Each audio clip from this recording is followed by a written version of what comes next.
এখন সারা বছরের ক্লান্তি দূর হয়ে গেছে। এখন মনে হয় আর কোনো কষ্ট নাই। এখন আমার সন্তানেরা পরিচয় দিয়ে বলতে পারবো আমার মা শিক্ষিকা, ভিক্ষুকের মতো কেউ আচরণ করবে না। শুকরিয়া আলহামদুলিল্লাহ প্রধানমন্ত্রীকে, স্বরাষ্ট্রমন্ত্রীকে, আপনাদেরকে অনেক ধন্যবাদ। আলহামদুলিল্লাহ জীবনের সবচেয়ে বড় প্রাইজ আজকে পেয়েছি। আজকে মনে হচ্ছে পড়াশোনা করে জীবনের সবচেয়ে বেশি ভালো কাজ করেছি। আমি কি বলবো, ভাষায় প্রকাশ করতে পারি না।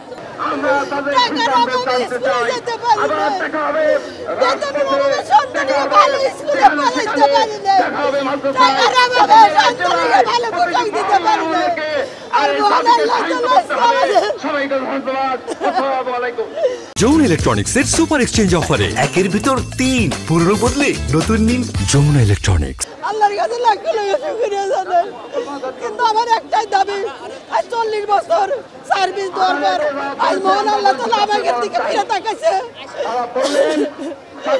আজ আমার একটাই দাবি, বেসরকারি প্রাইমারি 500 বছর আমরাও প্রাচ্য, বেসরকারি প্রাইমারি যদি 15 সালে জাতীয়করণ হয়, আমাদেরটা 15 সালে দেওয়ার কথা। আমার শিক্ষামন্ত্রী শিক্ষা উপদেষ্টা আর আমার উনি যদি আমাদের 18 সাল থেকে মাদ্রাসা জাতীয়করণ করে দিয়ে আমার তার কাছে দাবি। এখন খুব ভালো লাগছে, কি বলবো, ভাষায় আসে না। দীর্ঘ 40 বছর যাবত আমার বাবা এই মাদ্রাসা নিয়ে সাধনা করছে। তারপরে সে মারা গেছে। মারা যাওয়ার আগে আমাকে ওই মাদ্রাসায় ঢুকাইয়া রাখিয়ে গেছে আর বলছে যে মা তুমি তো ফাজল পাস করছো, বিএ পাস করছো, আমি চাই তুমি আমার এই মাদ্রাসার হাল ধরে রাখো। এই জন্য আমি এই মাদ্রাসার হাল ধরে রাখছি। কিন্তু কতবার আসছি, এর আগের বারে 20 দিন রয়ে গেছি, 22 দিনের দিন গেছি, তারপরে তার আগে 30 দিন রয়ে গেছি, কিন্তু আমরা সফল হই নাই। এখন আমরা এই বর্তমান সরকারের আমলে আমরা জাতীয়করণ ঘোষণা পাইছি। এই জন্য এই সরকারকে অশেষ অশেষ ধন্যবাদ জানাই এবং তার সাথে জানাই আমাদের সাংবাদিক ভাই ও বোনদেরকে, মিডিয়ারা যদি না থাকতে তাহলে আমাদের পুটাপটা তুলে না ধরলে আমাদের মনে হয় এই জাতীয়করণ আমাদের কপালে ছিল না। কিন্তু তাদেরকে অশেষ অশেষ ধন্যবাদ জানাই।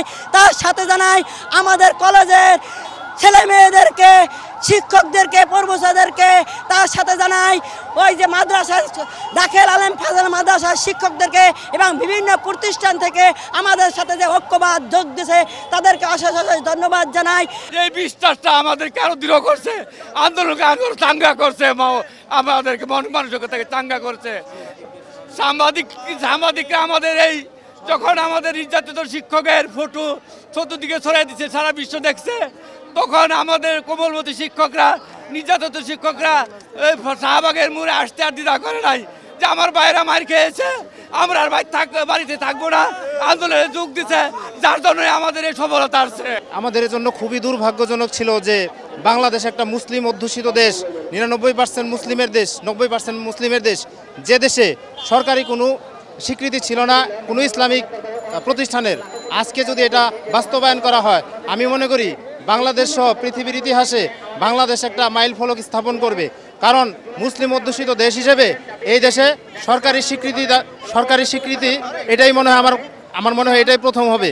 সেই জন্য আমি সংশ্লিষ্ট সকলকেই ধন্যবাদ জানাই আপনাদেরকেও সংবাদকর্মীকেও যে আমাদের দাবিকে বিশ্ববাসীর কাছে, বাংলাদেশের প্রত্যেক মানুষের কাছে উপস্থাপন করার জন্য ভাষায় প্রকাশ করতে পারছি না, অন্যরকম অনুভূতি মনে হচ্ছে।